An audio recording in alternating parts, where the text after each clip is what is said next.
Hello everyone, thank you for joining us on this edition of the 6 p.m. primetime newscast on Equinoxe Television, live from our headquarters in Cameroon's economic capital, Douala. The failure by the Biya regime to repatriate the mortal remains of Cameroon's first president, Amadou Ahidjo, has been described as a serious political blunder, according to Francois de Borja-Marie Evembe, a writer and one of the persons who witnessed and took part in the country's history.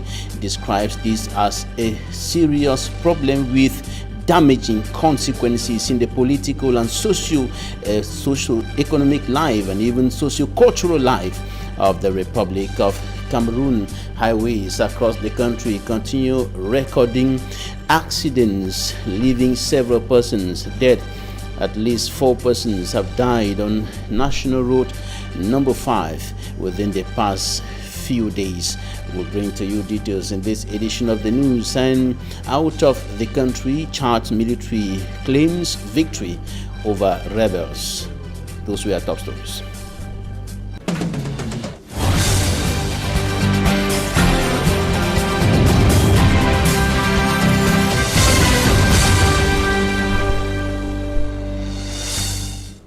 We begin this newscast on National Road number 5, precisely in Melong, in the Mongo Division, littoral region of the Republic of Cameroon, where at least 3 persons are reported dead in an accident which occurred a few hours ago.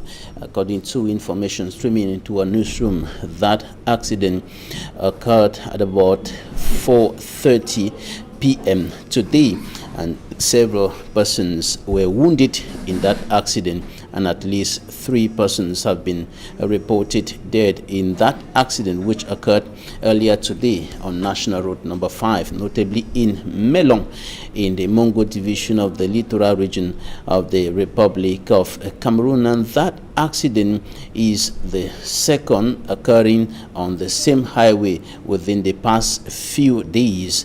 Earlier at the weekend, some persons, at least 2, died on a similar accident on the same highway around Nkonsamba, still in the Mongo Division of the littoral region of the country. We'll be bringing to you images of those accidents in our subsequent news editions. Now we talk about insecurity in the littoral region of the Republic of Cameroon.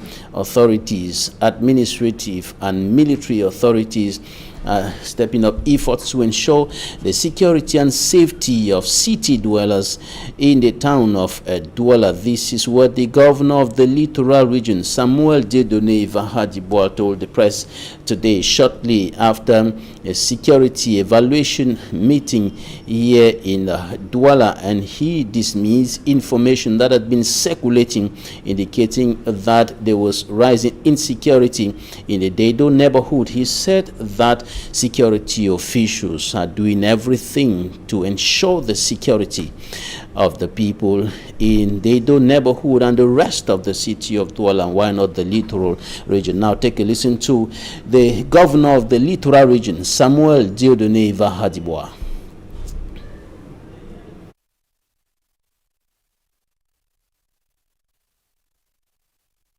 Let me say that the city of Douala is hosting about 3 million inhabitants. So when you have a city like that, be sure that you can have some issues as far as security or insecurity is concerned. And I would say that we saw in our phones since yesterday or 2 days ago that a quarter called Dedo is full of bandits, people that are using arms, taking you inside a vehicle and going with you for a destination or non-destinations. I'm saying that all this is not true because our forces are very relevant. They are working very well on the field. So Douala is calm. The second thing I can say is that 3 or 4 months ago, we had what they call the micro, just for the weekend. After the weekend, no way for people to behave like that. So I'm saying that when there is a problem of security, you have just to give a call to a commander, a brigade commandant, to a commissioner, to SDO, ADO, or even the governor will react. But when you want to give that information in WhatsApp, asking every family to be aware that the corner of Deido is not good one, people are dying there, they are killing people. When? So I wanted to assure our population that it's not true. We are working hand in hand with the populations, with the forces of law in the field. So I can assure one more time that we are going to make efforts so that in any quarter where there are people called bandits or what, they'll just go and catch them and bring them where they have to rest. So there's no insecurity situation in Deido.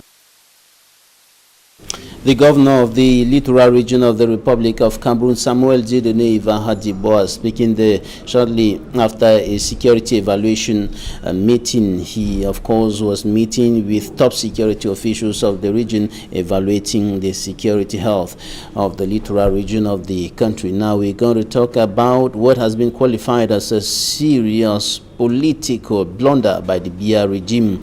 This is concerning the failure of the regime to repatriate the mortal remains of the country's first president from Senegal to Cameroon. Amadou Ahidjo died in exile and his body has not been repatriated into the country. And according to Francois de Borja-Marie Evembe, historian, writer, and one of the persons who lived the history of the country from the Ahidjo period right up to the coming to power of the current president, Paul Biya, says that the failure by the Biya regime to repatriate the corpse of Amadou Ahidjo has left a serious political and socio-cultural impact on the country. For me, Anton Sander compiles his views collected in La Vérité en Face, aired on Équinoxe Television yesterday.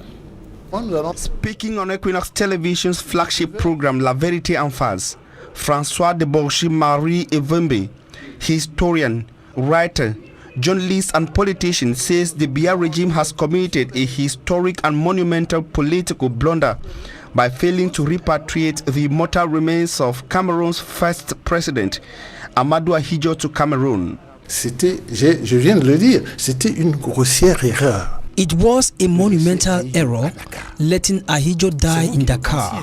An error which he blames primarily on President Paul Biya, the immediate successor of former President Amadou Ahidjo. Le président Biya, pour nous, avait commis une erreur. We think that President Biya should not have allowed Ahidjo, who was considered as his father, die in Senegal. C'est pour ça que tout le monde le considérait Ahidjo. Il ne devait pas laisser Ahidjo mourir à Dakar. Evembe, who was one of the then think tanks of the policies and politics of Cameroon, says Amadou Ahidjo deserved a better treatment, being the first ever president of Cameroon. Le premier chef de l'État de ce pays avait droit à de la haute considération de tout le monde, à commencer par le nouveau. The first president of this country deserved the most distinguished considerations from all Cameroonians, even if there were political differences along the line. All should have been forgotten at his death. Mais le président Biya ne l'a pas fait. Il ne l'a pas fait. An error which he believes could have been fixed upon the announcement of the passing away of President Amadou Ahidjo. D'une erreur historique, on devait récupérer a historic error we should have corrected, clean it, and keep on the better side of our history. On devait le faire. C'était sur le plan historique, c'était quelque chose qu'il fallait faire. Evembe says he and his collaborators foresaw the error even when Ahidjo went on exile to Senegal and came up with a plan meant to undo the error upon the announcement of the passing away of President Amadou Ahidjo. But the plan, according to them, was not accepted by the Biya regime. Senga et moi, nous avions... Senga and I decided to correct the error if President Ahidjo happened to die along the line. We prepared the speech of the president, the protocol and the program of the transfer of his remains to Cameroon. All was in place, but when time was ready, we took the proposal to President Biya, who rejected it. Paul Biya did not just want the remains of Ahidjo back to Cameroon. The failure to bring back the mortal remains of former President Amadou Ahidjo, which finally led to his wife also dying on exile, has created hatred, distrust, anger, and an invisible north-south dichotomy in Cameroon, according to Francois de Marie Vimbi. The wounds, according to him, requires a lot to heal. Amadou Ahidjo, born in Garoua in 1924, was president of the First Republic of Cameroon from 1960 to 1982. He went on exile to France and later to Senegal in 1985 and lived till 1989 when he died. Now to Kumba in the Meme Division, southwest region of the Republic of Cameroon, where the divisional officer for Kumba 1 subdivision has urged Nigerian nationals living in the town of Kumba to be united and to continue respecting the laws of the land. He was speaking during an elective meeting of the Nigerian Union, a meeting that led to rest a 14-year conflict between Nigerian nationals in Kumba. Details in this report by Smanjik and Gabriel. It was a tight city council hall this weekend as the Nigerian community in Kumba gathered to put to an end a 14-year infighting. Our fathers left us here in peace, and those just coming from Nigeria, instead of following our footsteps, they came with disorder. When our fathers left us here, they advised us to be peace crusaders, pay our resident permits and taxes, alongside assisting governmental actions. After 14 years of inactivity, it was in front of the representative of the senior divisional officer of Meme, Ntundong Shambalen, the Kumba 1 divisional officer, that Akpo Macmillian was handed powers to oversee the activities of the Nigerian community in Kumba. Is to bring back the peace and love that used to exist among Nigerians in the 80s and the 90s. For over 14 years, we've had a situation whereby some members of the union took the union hostage and exempted majority of the Nigerians from their right to the union. The divisional officer of Kumba 1 told the Nigerians to be always united no matter where they are. Unity is far better than division. Work together, you will succeed. But if you work in diverse lands, you keep on having difficulties in organizing your business. The new executives of the Nigerian community in Kumba have a mandate of 4 years. Coming up, Charles Sekome takes a look at an issue concerning consumers in the Republic of Cameroon, and he says that most often than not, they are not protected, even though laws voted by lawmakers in Cameroon and promulgated into law by the head of state are well established in the country to protect the consumers, but the laws are not often respected. This is the subject of a book published over the weekend, the book titled The Principles of Consumer Protection. Details in this report by Charles Sekome. In Cameroon, consumer protection is a legal right which was voted into law by the country's lawmakers in 2011. The law, in effect, applies to all transactions relating to the supply, distribution, sale, and exchange of technology, goods, and services relating to consumer protection. But this very law, stipulated by the country's lawmakers, seems not to be respected and enforced by some companies.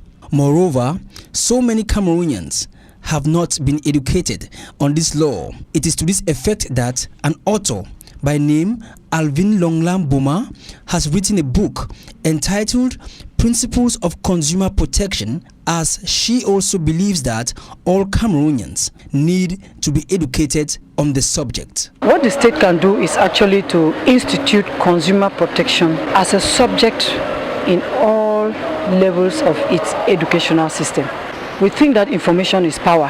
Given what we've done tonight, launching a book, it gave the opportunity to inform those who were present about the basic rights that the consumer has in the marketplace. Legal experts such as Barrister Nico Halle, who was also present for the book launch, think the manufacturers must guarantee the quality of their products. The manufacturer must guarantee, must ensure that the goods that he puts on the market are merchantable, are fit for consumption. The same could also be said for Barrister Limen Nkwamwa, who also voiced out his discontent vis-a-vis the subject. Companies they actually don't think of the quality and price of what they send out to the public. You see, we have companies like Eneo, we have companies like Camwater, whose services are of poor quality, and you see each time the people complain, they feel that they don't have a right to complain. The launching of this book is an eye-opener for Cameroonians and is also aimed at educating the people on consumer protection. But the author of the book and many other supporters of this initiative still believe that the government should implement this subject in schools and curriculums. And one of the lawmakers in Cameroon's lower house of parliament, Honorable Malumba, a member of the Buea urban constituency in the southwest region of the country, has been on the ground meeting his constituents, meeting the inhabitants of his electoral district of his constituency, finding out from them their challenges, seeking to know the different issues in their communities so that solutions can be provided in order to enhance their living conditions. Derijato reports from Boya. The best way to be informed is to leave the situation. In deciding on such a day when the weather is not very clement, to go around combing through all the neighborhoods of the constituency, it is because we know that there is no other way of understanding the problems that abound except by going on the field and seeing for oneself. From mile 16 to Moleko, Tole to Buea Town, Honorable Malumba Esembe, Member of Parliament for Buea Urban Constituency, is on the field, meeting the needy and assisting them based on their identified needs. Most of them here are old, some are physically challenged, and others are people displaced by the war in the Anglophone regions. Who have decided to visit the Chubwin's family today, go with God's blessing, and you go beyond limits, you go beyond Cameroon borders, you go beyond parliamentarians. This one-on-one provided the opportunity for the Member of Parliament to listen to their challenges. Coincidentally, it was break time when Honorable Malumba Esembe was passing through Ndongo, a neighborhood here in Buea, and these primary school pupils of GS Ndongo came to their Member of Parliament. To many here, this is the first time they are seeing their MP. Exchanging with them, the Member of Parliament for Buea Urban Constituency told these kids of GS Ndongo that they are the future and they must start getting ready now. Be good boys and girls in school.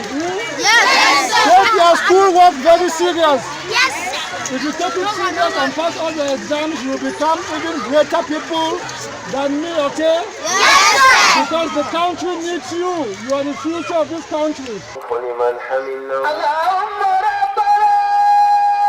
The Member of Parliament ended his fellowship and support campaign at the Buea Central Mosque at a time the fasting period is drawing to a close.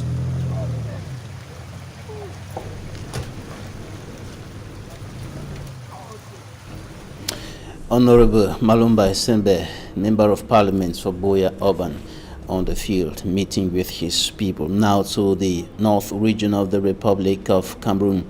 Ibrahim El Rashidin Yerima Suleimanu is the new Lamido of Garwa. The election took place today and he came first among the 12 candidates. Meanwhile, Isaiah came second with just 2 votes. Ibrahim El Rashidin Yerima Suleimanu got 7 votes and he won the election. He's now the new Lamido of Garwa in the north region of the Republic of Cameroon. Now we're going to talk about Cameroonian students who are out of the country. They took to the streets in Tunisia protesting over what they consider as negligence and abandonment by the Cameroon government. It was with Innocent.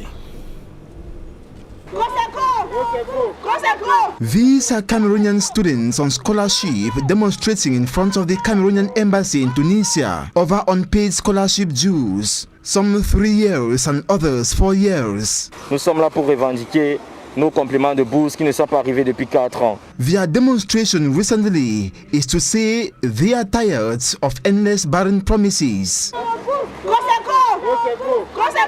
They are reclaiming their scholarship dues. Tout à l'heure, j'étais avec le nouvel ambassadeur. The new ambassador explains to me that we had to wait because he has relaunched the procedure. But 4 years now, they repeat the same song. We are above that. We are tired of hearing the same thing. We want a document that will give us an exact date for the payment of our accumulated scholarship dues. Nous sommes prêts à rester ici et dormir ici. The protesting students have vowed to even spend days and nights in front of the embassy. Aujourd'hui, demain, après l'Aïd, tous les mois qu'il faudra pour avoir nos bourses. They call on government of Cameroon to respect its promises and bring them out of the mess they are into right now. 4 ans, ils nous ont envoyés ici en Tunisie. They Ils nous ont told dit us, qu'ils allaient nous after donner des sending bourses, us qu'ils allaient here nous in octroyer des Tunisia, bourses. they will Mais jusqu'à grant our présent, scholarship rien. On dues, va... but nothing has been done, and all our efforts to reclaim them, even at the embassy here, have yielded no result. The embassy tells us the problem is in Cameroon. Contacting Yaoundé, they say the problem is at the embassy here. Finally, where is the money? How do we live? Nous, on vit comment? Alors on appelle les autorités camerounaises à respecter leur engagement. These frustrated Cameroonian scholarship students are now compelled to beg from Tunisians for their needs as their poor parents can no longer assist them. On est obligé d'emprunter chez les amis.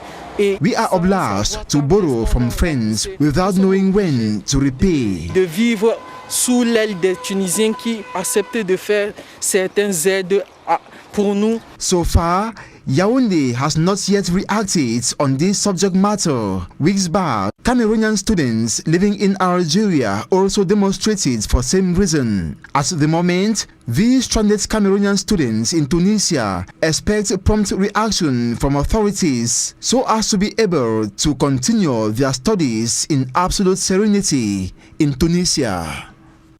A French researcher has praised the efforts of African governments in the fight against the coronavirus pandemic, comparing the number of deaths registered in Western nations. The Professor Philippe Parola, an infectiologist, says though Africa has poor health systems, the governments were able to apply the knowledge acquired during the fight against epidemics like yellow fever and Ebola. Immaculate Fogwe reports. The World Health Organization, during the early stages of the COVID-19 pandemic, had warned that Africa could become the next epicenter of the COVID-19 virus, given the poor health system. A French researcher, Professor Philippe Parola, a specialist in infectious diseases, believes Africa is rather playing the role of a good student as far as infections are concerned, given that it recorded lesser COVID-19 cases. Aujourd'hui, quand on regarde ces chiffres à nouveau, eh bien la Belgique est... A study shows that out of 100,000 inhabitants, 200 in Belgium 90 in the United Kingdom, 156 in France, 136 in Sweden, 25 in Morocco, 14 in Congo, 10 in Mauritania, 7 in Algeria, 6 in Senegal, and 3 in Mali died of COVID-19. Au nombre d'habitants qui est très nettement inférieur à ce que nous avons vécu. The French researcher believes the low figures in Africa is because African leaders drew experience from other health crises like Ebola. He believes it made them keenly aware that failure to contain COVID-19 will be disastrous. So they focused on preventing COVID-19 importation by enhancing surveillance at airports. Nos amis d'Afrique, que ce soit l'Afrique du Nord, que ce soit l'Afrique subsaharienne notamment. I worked in Africa for several years. While there, I happened to be a frontline health worker fighting against epidemics like yellow fever and meningitis. The experience gotten from such epidemics helped African leaders to better tackle COVID-19. De façon pragmatique, je pense qu'ils savent faire. Peut-être mieux que d'autres. According to the World Health Organization, close to 5 million persons were infected with COVID-19 in Africa. Out of the 124,000 deaths recorded, 45% were registered in South Africa, which is one of the countries greatly affected by the virus. Professor Philip Parola thinks it is high time for the Western world to stop giving lessons to Africa. He went further to encourage African governments to equally encourage local researchers in their quest of coming up with herbal treatments. In news out of Cameroon, following weeks of fighting, Chad's military has claimed victory against northern rebels. The conflict against Libya-based rebels provoked a crisis in the country when President Idriss Déby Itno died after being wounded on the front line last month. Military takeover led by President Déby's son led to protests on the streets in the country's capital, N'Djamena, and elsewhere in the country, and the rebel group said to have been defeated, says it is not aware of an end to the fighting. However, a victory parade took place in N'Djamena yesterday. Analysts say it was aimed at boosting the popularity of Chad's military at a time of great uncertainty in the country. Some onlookers cheered as soldiers returned from the front line in a parade of tanks and armored vehicles. At an army base, journalists were shown dozens of people said to be captured rebels. The president of South Sudan, Salva Kiir, has dissolved the country's parliament, paving the way for the appointment of members of parliament from opposition sides in the country's 5-year civil war. Activists and civil society leaders say the move is overdue. A peace deal signed 3 years ago states that almost a quarter of the MPs will come from the party of President Kiir's rival, Riek Machar. Majority of the 550 legislators will be from the governing Sudan People's Liberation Movement (SPLM) party. South Sudan's Prime Minister will not be elected but instead nominated by different political parties. The conflict that erupted in South Sudan in 2013 caused one of Africa's worst humanitarian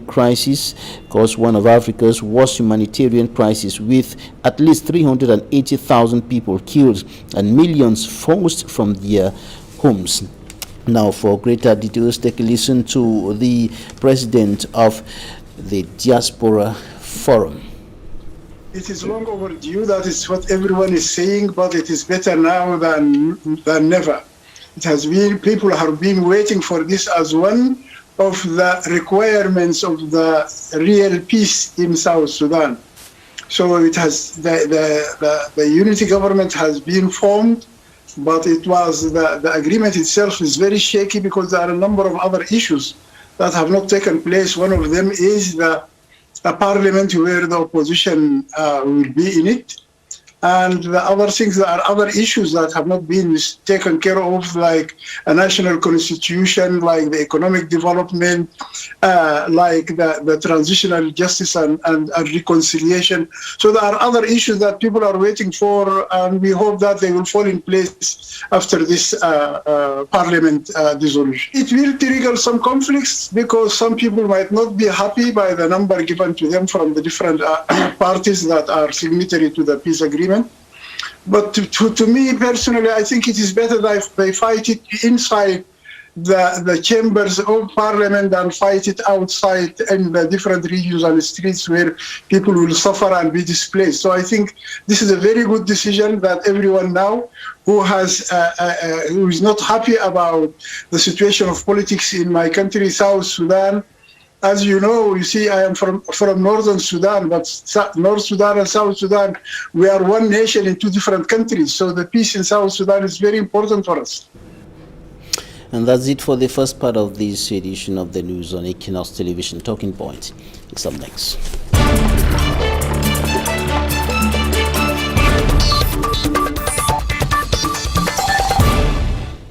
Our guest today is a member of Cameroon's lower house of parliament, Honorable Malumba Esembe, member of parliament for Boya Oban, southwest region of Cameroon. Honorable, you're welcome to the program. Well, I'm humbled. Thank you so much for the invitation, Babila, and good evening to all your televiewers. All right, you're coming all the way from Boya in the southwest region of the country. Tell us, what's the state of your constituency as of today? Boya is doing fine in terms of safety and security. Denizens are going about their activities, exercising their fundamental human rights in all quietude. Economically, socially, and otherwise, the constituency, I would say, is very stable. My 16? Well, I was in my 16 on Tuesday, and it was so exhilarating, walking around freely, chatting and exchanging with constituents. Have the non-state armed groups resigned from Boya?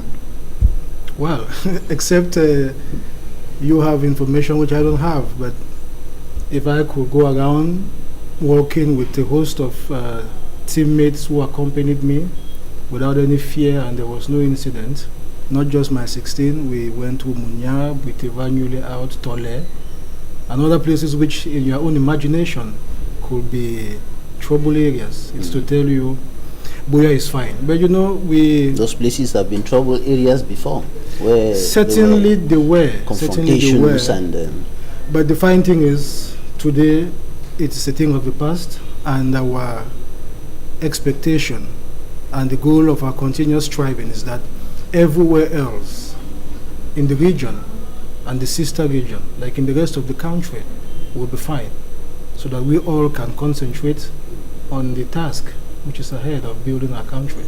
All right. Can Boya be considered today as a blue zone where reconstruction can start? Yeah, certainly Boya, like most other areas in the region, and here I am speaking with the casket of a member of the regional committee of the presidential plan for the reconstruction and development of the southwest region.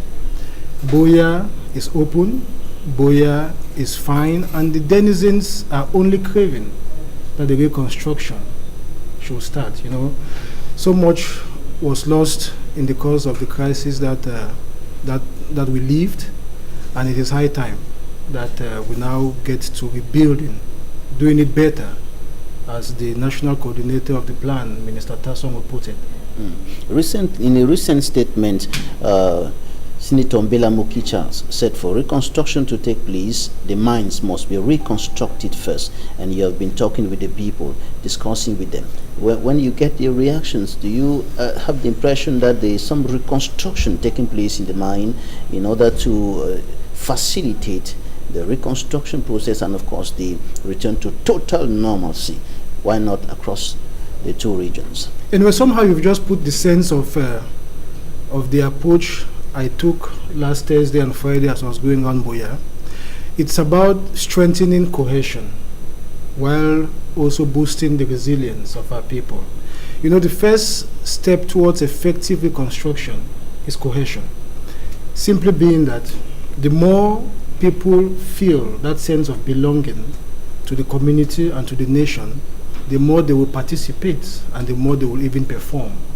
That is why my team and I elected not to do the classic method of inviting people to a venue to talk to them or give them donations as we did, but rather to go around, talk with them, show them that empathy which is there on our parts as representatives and as members of the majority which is in government in the country.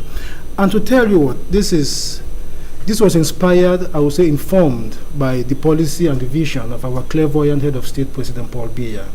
We have to galvanize the ideas and the talents of every Cameroonian out there to reconstruct our country. Mind you, this country, the foundation as was set by our forefathers, if you read even the preamble of the Constitution, is based on fraternity, justice, and progress.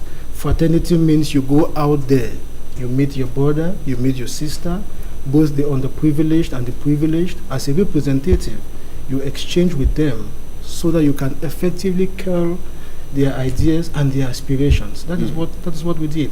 And we believe that it is the necessary first step to this reconstruction and development we all are looking up to.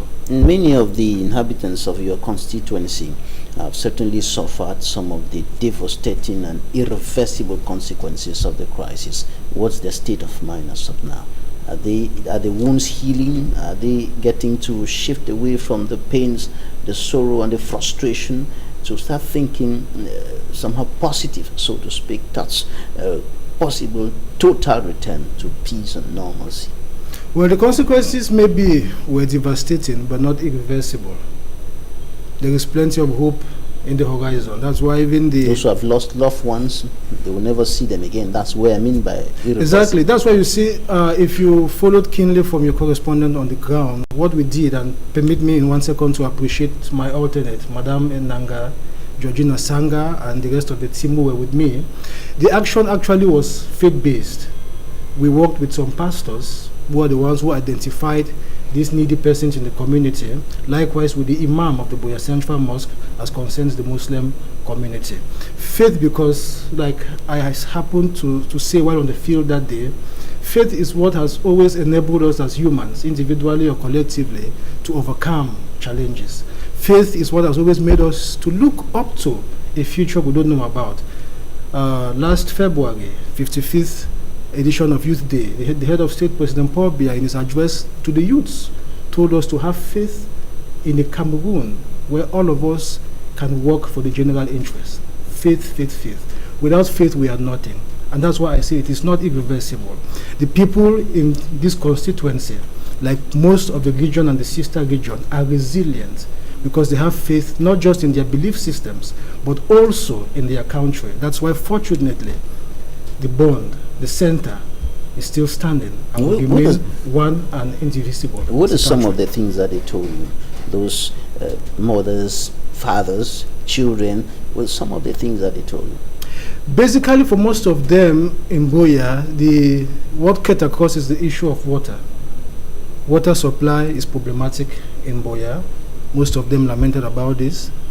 Most of them also spoke about security, expressing content that things are now fine and wishing that it stays this way. I also saw for myself, besides what they told me, problems of water drainage. On that day it was raining very seriously, and I remember around Ndongo I saw some of the flood waters for myself. Some of the state of some of the roads within the city are not so good. Traffic too has become a big problem in Boya because of the influx of our brothers and sisters who have been internally displaced.